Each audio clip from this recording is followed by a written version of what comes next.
بطور غوث کتب، بطور مقتدا فی الدین، لیکن معنی نبی میں نہیں مانتے، اور معنی خلافت میں ان میں سے بعض کو کہ جو بحیثیت امیر المومنین دنیا میں خلیفہ رہے انہیں، تو اس بنیاد پر فتاوی رضویہ شریف اس کی یہ 29ویں جلد کے 219 صفحے پر لکھا ہے.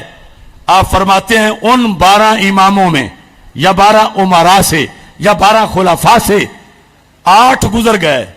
نمبر 1 صدیق اکبر، نمبر 2 فاروق اعظم، نمبر 3 عثمان غنی، نمبر 4 علی المرتضی، نمبر 5 حسن مجتبی، نمبر 6 امیر معاویہ، نمبر 7 عبداللہ بن زبیر، نمبر 8 عمر بن عبدالعزیز رضی اللہ تعالی عنہم.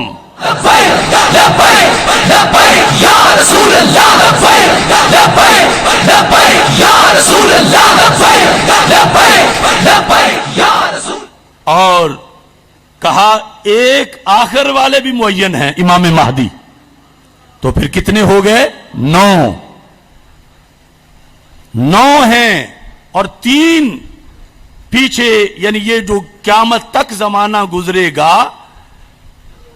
حضرت عمر بن عبدالعزیز کے بعد سے لے کر قیامت تک 3 کا زمانہ گزرے گا، اور پھر سیدنا امام مہدی علیہ الصلوۃ والسلام رونق افروز ہوں گے. تو یہ فرق ذہن میں ہر کسی کے رہنا چاہیے. امام ہم انہیں مانتے ہیں اور دل سے مانتے ہیں، اور صرف جن کو وہ 12 کہتے ہیں انہیں ہی نہیں، ان کے بھائیوں کو بھی ہم مانتے ہیں،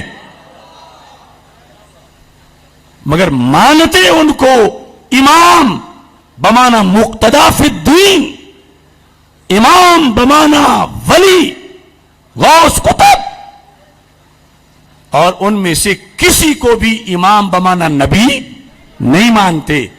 اور امام بمانا خلافت کے لحاظ سے بعض ان میں سے خلیفہ بنے، اور یہ ترتیب ہے. اور اس میں یزید پلید کو شامل نہیں کیا جائے گا. اور کوئی کہے کہ پھر تو متصل رہیں گے نہیں، تو حدیث میں کہاں لکھا ہے کہ 12 متصل ہوں گے؟ حدیث میں تو ہے قیامت تک 12 ہوں گے. تو عقل بھی کہتی ہے کہ 12 کا زمانہ قیامت تک تو لمبا ہو ہی نہیں سکتا، کہ قیامت ملے ہوئے زمانے ہوں تو اتنی عمر کس کس کی ہو کہ قیامت تک 12 متصل ہوں. نہیں، درمیان میں فصل ہے، اور اس کی بنیاد پر وہ جن کے اندر یہ شرائط موجود ہوں گی انہیں مانا جائے گا. لیکن جس جہت میں آج ہم جلسہ کر رہے ہیں، توہین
یعنی ہم انہیں کوئی الزام نہیں دے رہے کہ تم نے اپنے گھر میں بیٹھ کر ہر جرم ان کے کھاتے ڈال دیا.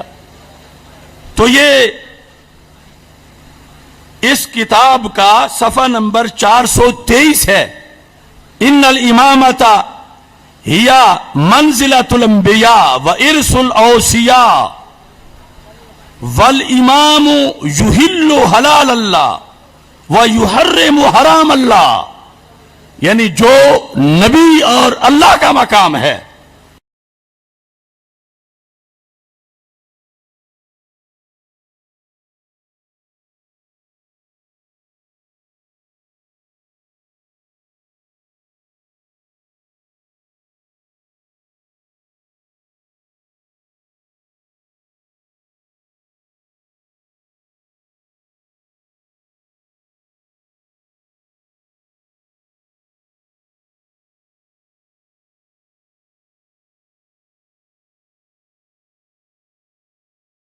نبی بنے، ترقی کر کے خلیل بنے اور پھر ترقی کر کے امام بنے.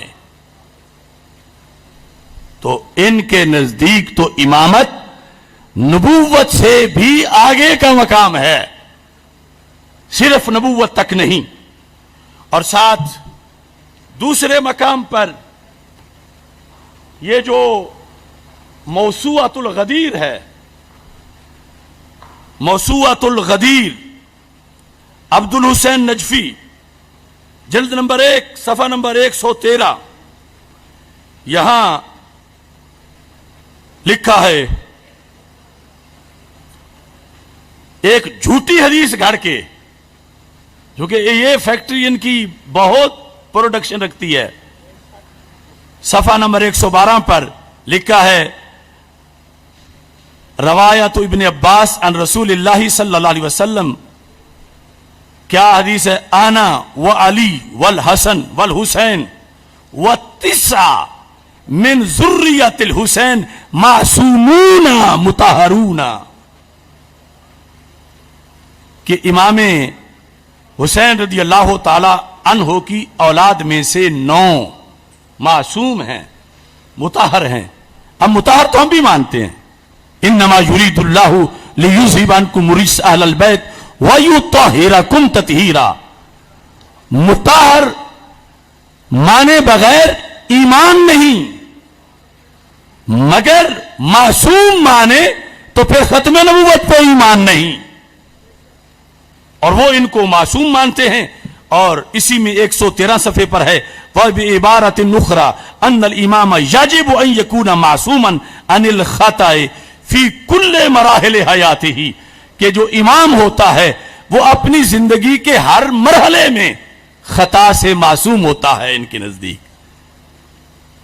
یعنی ہم اہل سنت کے نزدیک بعض وجوہ میں خطا اجتہادی انبیاء علیہ السلام سے اس کا صدور مانا گیا، لیکن ان کے نزدیک امام سے بھی نہیں ہو سکتی، بلکہ امام ان کے نزدیک صاحب سے بھی پاک ہے. اس واسطے انہوں نے اپنی کتابوں میں بخاری مسلم دونوں کو گستاخ لکھا. کس بیس پہ؟ ایک یہ دلیل دی اور ان کو خطائی لکھا. کیوں؟ کہ انہوں نے کیوں وہ حدیث لکھی ہے کہ رسول پاک صلی اللہ علیہ وسلم جماعت کرا رہے تھے تو رکعتوں میں بھول گئے. اگرچہ اس بھول کی عظمت ہے اور وہ بھول ہماری بھول جیسی نہیں. ہم بھولتے ہیں کسی دوست کے خیال میں، تصور مال میں، اور وہ بھولے رب کے جمال میں. لیکن صاحب کا ذکر ہے، مگر وہ کہتے ہیں بخاری گستاخ ہے، مسلم گستاخ ہے، اس واسطے کہ انہوں نے یہ حدیث لکھی ہے. تو یہ ان کو اپنی کتابوں میں امام خطائی کا لقب دیتے ہیں کہ انہوں نے یہ حدیثیں کیوں لکھی. تو یہ ایک سلسلہ ہے کہ جس بیس پہ انہوں نے اماموں کو جو شان دینی تھی کوشش کرتے ہیں کہ نبیوں کی پہلے ثابت کریں تو پھر ہم آسانی سے اماموں کی ثابت کر لیں گے. تو ان کے نزدیک نبی صاحب نہیں کر سکتے اور امام بھی نہیں کر سکتے. تو اس بنیاد پر اماموں کے لحاظ سے اس عقیدے کو بار بار انہوں نے دہرایا ہے.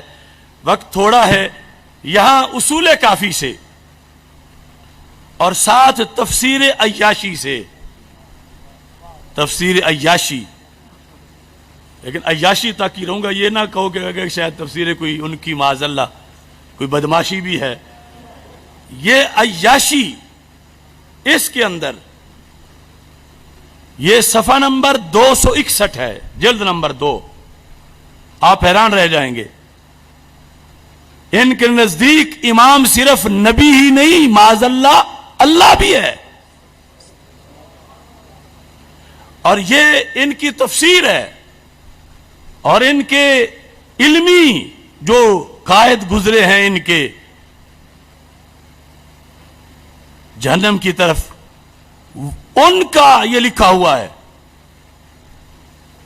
اور اس کے نام میں چونکہ عیاش آتا ہے، اس واسطے اس کو عیاشی تفسیر زیادہ مشہور ہے. تو یہاں کیا لکھا ہے؟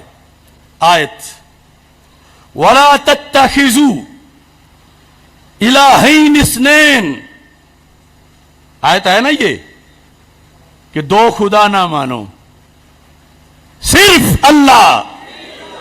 سبق بھول گئے ہو، صرف اللہ، صرف اللہ، صرف اللہ. تو وَلَا تَتَّخِذُوا إِلَٰهَيْنِ اثْنَيْنِ إِنَّمَا هُوَ إِلَٰهٌ وَاحِدٌ. اب انہوں نے الہ کا کیا مطلب لکھا؟ لکھتا ہے وَلَا تَتَّخِذُوا إِمَامَيْنِ إِنَّمَا هُوَ إِمَامٌ وَاحِدٌ. الہین کی تفسیر امامین، الہ واحد کی تفسیر امام واحد. کہیں فیض آباد تمہاری سوچنا چلی جائے کہ لا تتخذوا امامین انما هو امام واحد، کہ امام ایک ہوتا ہے، امام دو نہیں ہوتے.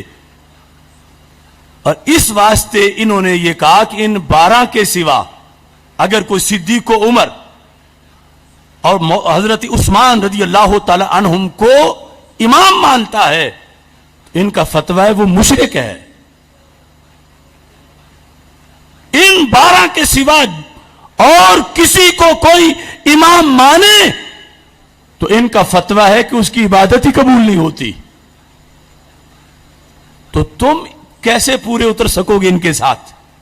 یعنی تم سے مراد تم نہیں، وہ تھرڈ پرسن جو داتا صاحب کا بورڈ لگا کے ہمیشہ سواریاں لے جاتے ہیں، صرف اس لیے کہ وہ جب محبت کرتے ہیں تو ہم نے بھی کرنی ہے، ہم کہیں پیچھے نہ رہ جائیں.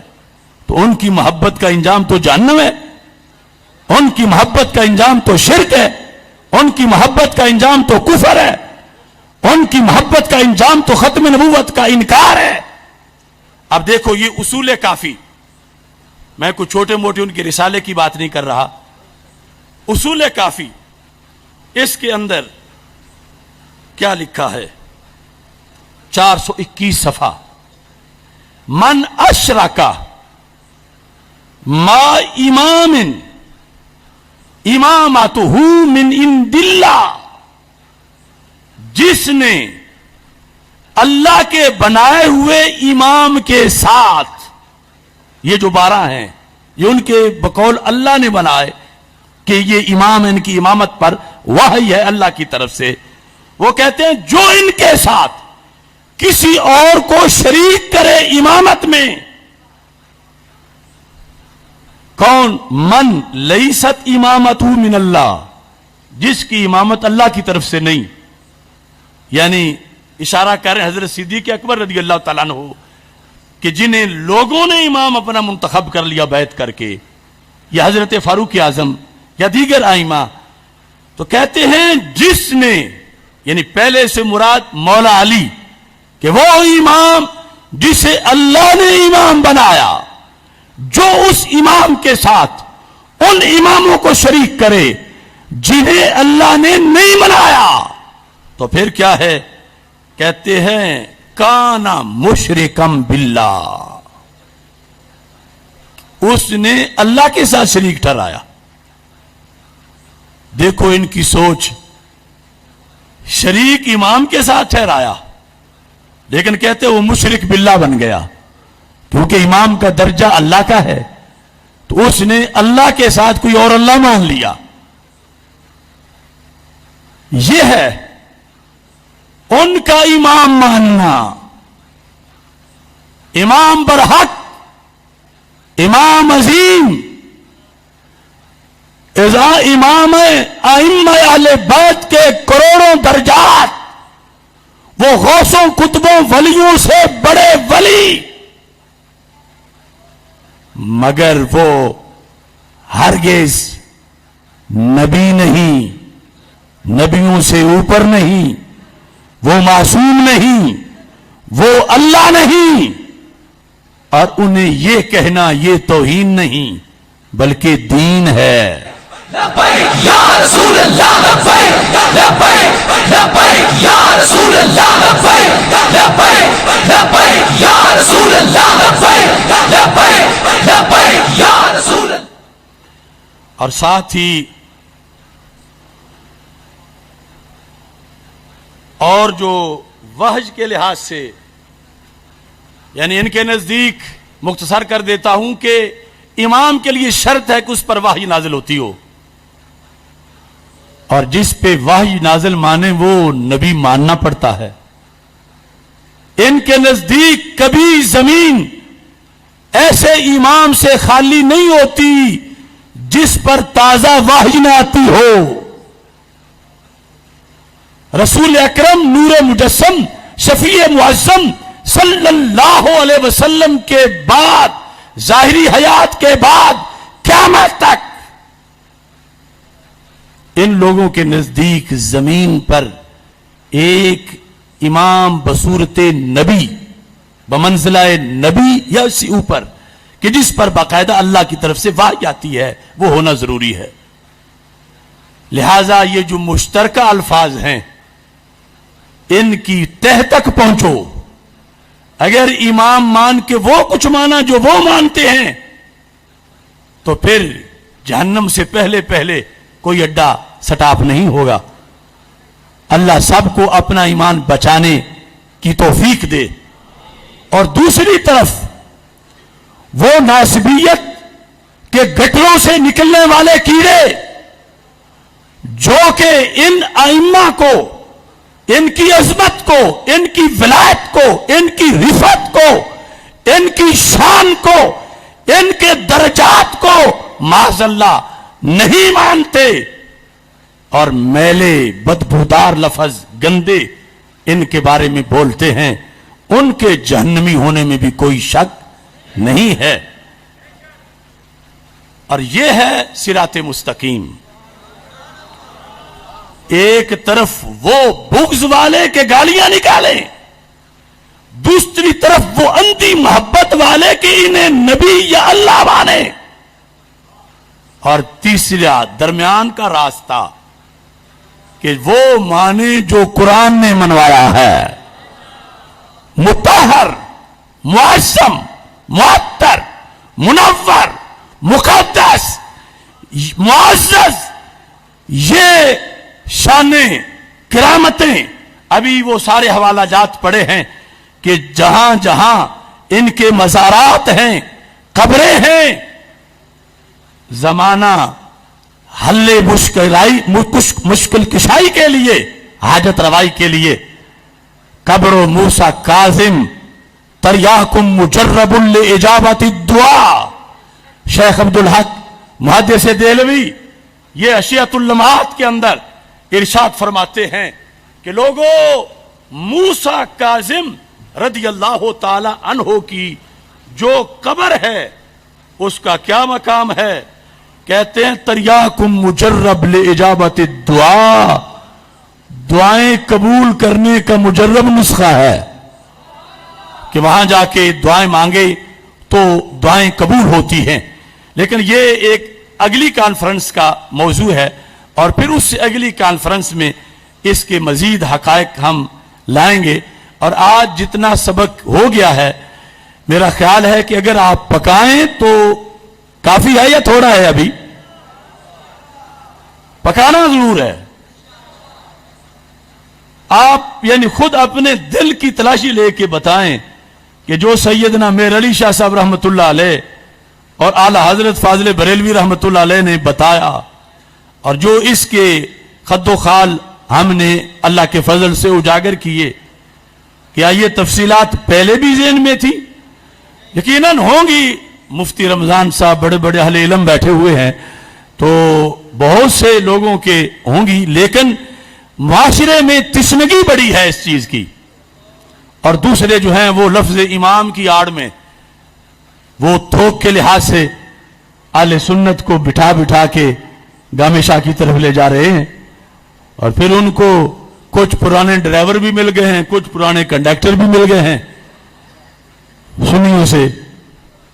تو اس واسطے سونا جنگل رات اندھیری چھائی بدلی کالی ہے، سونے والوں جاگتے رہنا چوروں کی رکھوالی ہے. آنکھ سے کاجل صاف چرا لیں یا وہ چور بلا کے ہیں، تیری گٹھڑی تاکی ہے اور تو نے نیند نکالی ہے. ہم عظمت رسول کے،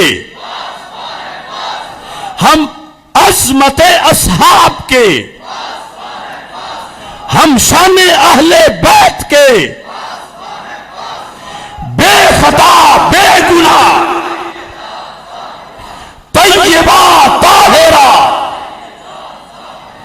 عابدہ صالحہ سیدہ زاہرہ، بے خطا بے گناہ سیدہ زاہرہ، امام موسیٰ کاظم کے گستاخ کو، پھانسی دو، ائمہ اہل بیت کے گستاخ کو، صحابہ کرام کے گستاخ کو، امر ذلیل کو، امر ذلیل کو ایک ضروری قرارداد آپ سے منظور کروانا چاہتا ہوں. اس سے پہلے یہ اعلان بھی سن لیں کہ حضرت علامہ پروفیسر محمد ضیاء المصطفیٰ منور صاحب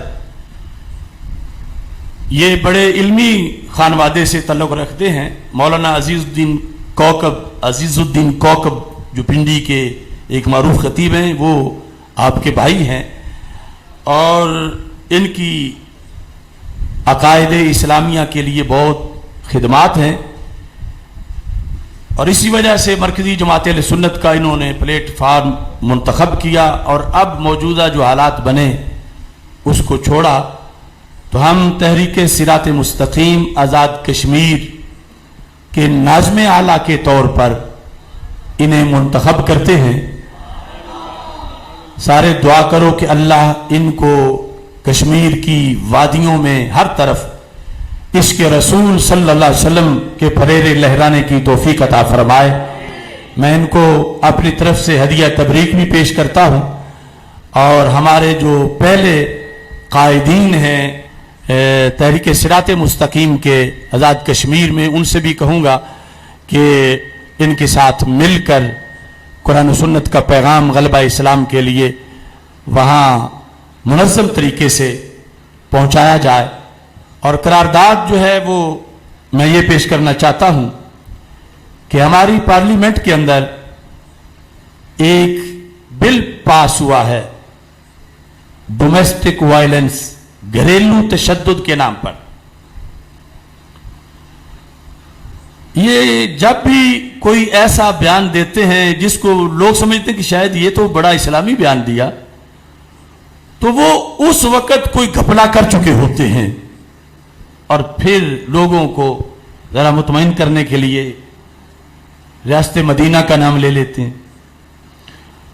یورپ میں جس طرح باپ اپنی بیٹی کو نہیں پوچھ سکتا کہ تو رات گھر کیوں نہیں آئی، یا کوئی لڑکا جب اسے ملنے آ جائے گھر تو باپ پوچھ نہیں سکتا کہ یہ کیوں آیا ہے، یا جس طرح کوئی خامن اپنی بیوی سے پوچھ نہیں سکتا کہ کل رات تو کہاں تھی، ویسے ماحول بنانے کے لیے یہ بل پاس کیا گیا کہ جس میں اگر یہ دھمکی دے کہ میں تجھے طلاق دے دوں گا تو اس کو اختیار دیا گیا کہ وہ فون کرے اور اسے گرفتار کروائے. اگر باپ بیٹے کو یہ کہے کہ اگر تم نے ایسا کیا تو میں تمہیں کان پکڑواؤں گا، تو بیٹے کو یہ حق دیا گیا کہ وہ فون کرے، پولیس بلوائے اور اپنے باپ کو تھانے گرفتار کروائے. اس طرح